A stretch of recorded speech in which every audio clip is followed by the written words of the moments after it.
કલ્યાણના અસાધારણ સાધનનું.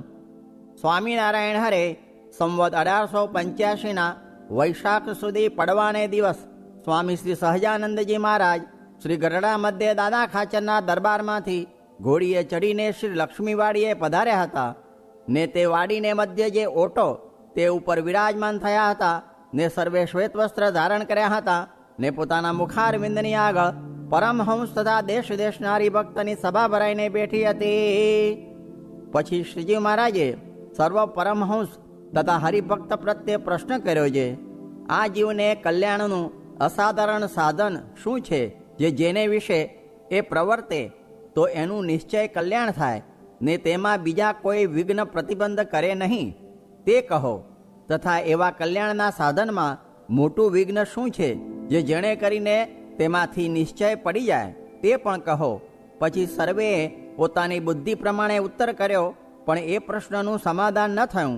ત્યારે શ્રીજી મહારાજ બોલ્યા છે, કલ્યાણનું અસાધારણ સાધન તો એ છે જે પુરુષોત્તમ ભગવાનને બ્રહ્મજ્યોતિના સમૂહને વિશે અનાદિ સાકાર મૂર્તિ સમજવા ને તેના જ સર્વે અવતાર છે એમ સમજીને તે પ્રત્યક્ષ ભગવાનનો જે તે ભાવે કરીને આશ્રય કરવો ને ધર્મે સહિત તે ભગવાનની ભક્તિ કરવી ને તેવી ભક્તિએ યુક્ત જે સાધુ તેનો સંગ કરવો એ કલ્યાણનું અસાધારણ સાધન છે અને એમાં બીજા કોઈ વિઘ્ન પ્રતિબંધ કરતા નથી. અને એ સાધનને વિશે મોટું વિઘ્ન એ છે જે શુષ્ક વેદાંતિનો સંગ કરવો. અને જો એનો સંગ કરે તો તેને શું વિઘ્ન થાય? તો તેનો સંગ કરનારો જે પુરુષ તેને વિશે હેત થાય, અને જે હેત થાય તે ગુણે કરીને થાય છે. જેમ કોઈકે કાળમાં અન્ન આપીને જીવાડે હોય તેની ઉપર હેત થાય, એવી રીતે જે જેણે ગુણ કર્યો હોય તેની ઉપર હેત થાય. તેમ તે શુષ્ક વેદાંતિ તે એને એમ ગુણ દેખાડે છે, આત્મા છે તેને જન્મ મરણ નથી ને તે નિરાકાર છે અને તે ગમે એટલું પાપ કરે તો પણ તેને દોષ ન લાગે એવો એને ગુણ બતાવીને ભગવાનની મૂર્તિના આકારનું ખંડન કરી નાખે. ત્યારે એને એ મોટું વિઘ્ન થયું. કેમ જે ભગવાનની મૂર્તિમાંથી પડી ગયો. માટે એ શુષ્ક વેદાંતિનો સંગ ક્યારેય ન કરવો. અને એ શુષ્ક વેદાંતિ તો મહા અજ્ઞાની છે ને ભગવાનના ભક્તિ માર્ગમાં એવું મોટું કોઈ વિઘ્ન નથી. એટલી વાર્તા કરીને શ્રીજી મહારાજ પાછા દાદા ખાચરના દરબારમાં પધાર્યા ને ઉગમણા દ્વારના ઓરડાની ઓસરીએ ઢોલિયા ઉપર બેસીને એમ વાર્તા કરી છે, અમે સર્વશાસ્ત્રને સાંભળીને એ સિદ્ધાંત કર્યો છે અને અમે તો આ પૃથ્વીમાં સર્વ ઠેકાણે ફર્યા ને તેને વિશે ઘણા સિદ્ધ દીઠા છે. એમ કહીને ગોપાળદાસજી આદિક સાધુની વાર્તા કરી દેખાડી ને પછી એમ બોલ્યા છે, હું તો એમ જાણું છું જે ભગવાનની મૂર્તિની જે ઉપાસના ને ધ્યાન તે વિના જે આત્માને દેખવો ને બ્રહ્મને દેખવું તે તો થાય જ નહીં. ને ઉપાસના એ કરીને જ આત્મા દેખાય, બ્રહ્મ દેખાય, પણ તે વિના તો દેખાય જ નહીં. અને ઉપાસના વિના આત્મા બ્રહ્મને દેખવાને ઈચ્છવું તે કેમ છે? તો જેમ આકાશને જીભે કરીને 100 વર્ષ સુધી ચાટીએ તો પણ ક્યારેય ખાટો ખારો સ્વાદ આવે જ નહીં, તેમ ભગવાનની મૂર્તિની ઉપાસના વિના આત્મા બ્રહ્મ દેખાય જ નહીં. તે ગમે તેટલું જતન કરે તો પણ ન દેખાય. અને નિર્બીજ એવા જે સાંખ્ય ને યોગ તેણે કરીને જે આત્માનું દર્શન શાસ્ત્રમાં કહ્યું છે તે ભલે કહ્યું છે, પણ અમે એવો કોઈ દીઠો નથી ને અનુભવમાં પણ એ વાર્તા મળતી આવતી નથી. માટે એ વાર્તા ખોટી છે. ઇતિ વચનામૃતમ. એવી રીતે ગઢડા અંત્ય પ્રકરણનું 36મું વચનામૃત જે તે થયું. પાણીના ધરા જેવો તો શ્વેતદ્વીપના મુક્તને રહે છે ને અક્ષરધામની તો વાત જ શી કહેવાય. ને આ લોકમાં તો કેટલાક પ્રકારના વિક્ષેપ આવે, માટે ઠોંટ મારીને મોઢું રાતું રાખવું એવું છે. સ્વામિનારાયણ સ્વામીએ વાત કરી છે, એક તો ભગવાનની આજ્ઞા પાળવી, અને બીજું સંતનું સ્વરૂપ સમજવું, અને ત્રીજું ભગવાનનું સ્વરૂપ સમજવું. એ ત્રણ વાતમાં ભગવાન રાજીને રાજી છે ને તેને ધન્ય છે ને ધન્ય છે. એ ત્રણ વાત રાખવી. સ્વામિનારાયણ સ્વામીએ વાત કરી છે, ભગવાનનો ને મોટા સાધુનો નિશ્ચય થયો હોય તે પોતાને પૂર્ણ કામ માને ને તેને બીજાના સંગની અપેક્ષા ન રહે. તેમાં દ્રષ્ટાંત છે, જેના ઘરમાં 100 કરોડ મણ દાણા હોય તથા 100 કરોડ રૂપિયા હોય તો તેને કાળ પડે તો પણ મરવાની બીક ન લાગે. વળી બીજું દ્રષ્ટાંત જે 2000 બખ્તરિયા ભેળા હોય તેને લૂંટાવાની બીક ન લાગે, તેમજ મહિમા સહિત નિશ્ચયવાળાને બીક નહીં.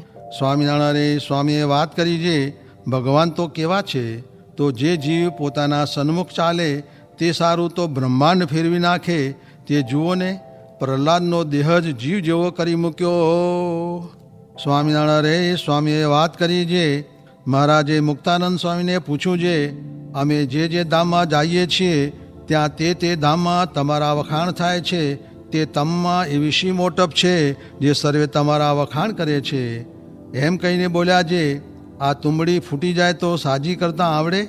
ત્યારે મુક્તાનંદ સ્વામીએ કહ્યું જે ના મહારાજ. ત્યારે મહારાજે કહ્યું જે તમે તમારી મોટપને જાણતા નથી. એમ કહીને બોલ્યા જે લ્યો અમે જ કહીએ.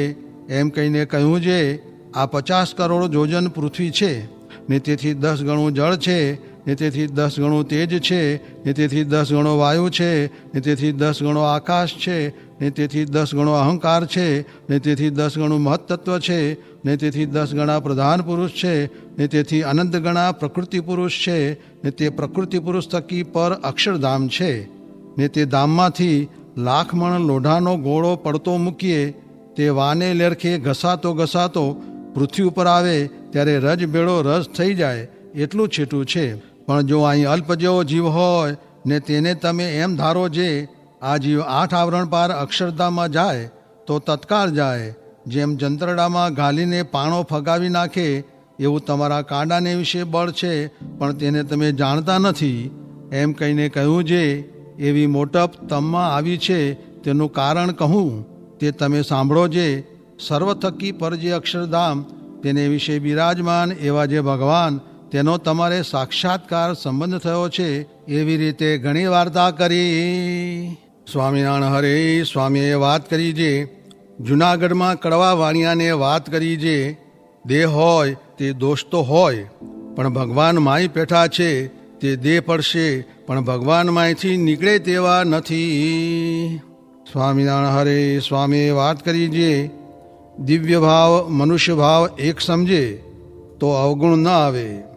જેમ ઈયળ ભમરીનું ધ્યાન કરેથી ઈયળ ભમરી થાય, તથા પારસના સંબંધથી લોઢું સોનું થાય, તથા નંગની પરીક્ષા ઝવેરીના સંગથી આવડે, તથા ધૂળ કુંભારની કસણી ખમે છે તેથી વાસણ થાય છે. તેમજ ભગવાન તથા એકાંતિક ઓળખ્યાથી બ્રહ્મરૂપ થાય છે, ને એકાંતિક ઓળખ્યા પછી કાંઈ કરવું રહેતું નથી. સ્વામિનારાયણ હરે સ્વામીએ વાત કરી જે ધર્મ નિયમમાં ફેર પડે તો તેનો દંડ થાય, ને ઉપાસનામાં ફેર પડે તો પ્રાપ્તિમાં ફેર પડે.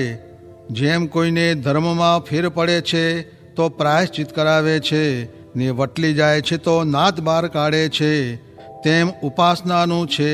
ઉપાસનામાં કસર હોય તો બીજા સુખની તો પ્રાપ્તિ થાય, પણ ગર્ભવાસનું દુઃખ ટળે નહીં. ને ઉપાસનાથી ને આત્મનિષ્ઠાથી ગર્ભવાસ ટળી જાય છે.